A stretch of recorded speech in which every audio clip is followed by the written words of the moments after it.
என்கிட்ட முக்கியமா ஏதோ பேசணும்னு சொல்லிட்டு இப்படி ஒருத்தர் மூஞ்சியை பார்த்துட்டு இருந்தீங்கன்னா என்னமா அர்த்தம்? எங்க நீங்க தானே பேசணும்னு சொன்னீங்க, பேசுங்க.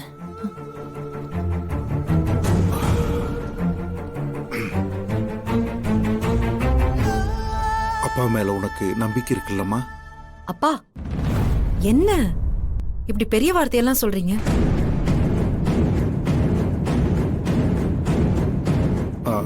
துளசி சொல்லு, நம்பிக்கை இருக்குல்ல?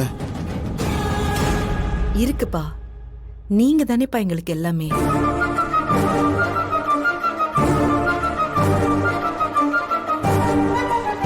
இந்த குடும்பத்துக்காக அப்பா என்ன செஞ்சாலும் அது சரியாத்தான் இருக்கும்னு நீ நம்புறியா?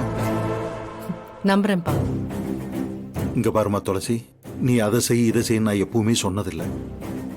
எப்பவுமே உன் வாழ்க்கைய பத்தின விஷயத்துல உன் முடிவு தான் முக்கியம்னு நினைக்கிறேன். அன்னைக்கு அம்மா ஒரு ஜாதகத்தை கொண்டு வந்து பேசும்போது உன் முடிவை மீறி எதுவும் பண்ணக்கூடாதுன்னு தடுத்துட்டேன்.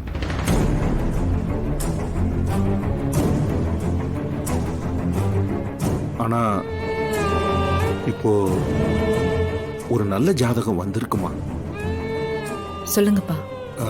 அது ஐயர் மூலம் வந்திருக்கிற இந்த வரன் நீ சொல்ற எல்லா கண்டிஷனுக்கும் ஒத்துக்குவாங்க அப்படிங்கிற நம்பிக்கை இருக்கு.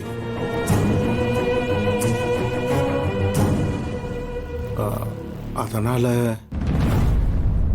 அப்பா ப்ளீஸ் பா, நீங்க என்ன வேணாலும் செய்ய சொல்லுங்க, நான் செய்யறேன். இந்த ஒரு விஷயத்துல மட்டும் என்ன ஃபோர்ஸ் பண்ணாதீங்கப்பா.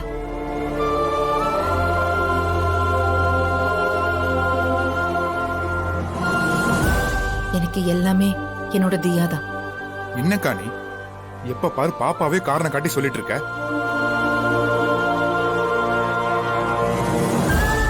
அந்த மாப்பிள்ள எல்லாத்துக்கும் ரெடியா இருக்காருன்னு சொல்றாங்கல்ல, ஏன் அவரு தேவியும் சேர்த்து பாத்துக்கிட்டா உனக்கு என்ன பிரச்சனை?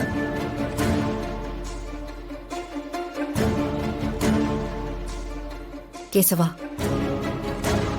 இப்ப எல்லாமே சரியாதான் இருக்கும்.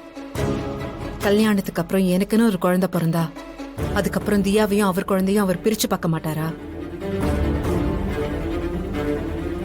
அப்படி ஒரு சிச்சுவேஷன் வரக்கூடாதுன்னு தான் நான் தள்ளியே இருக்கேன்.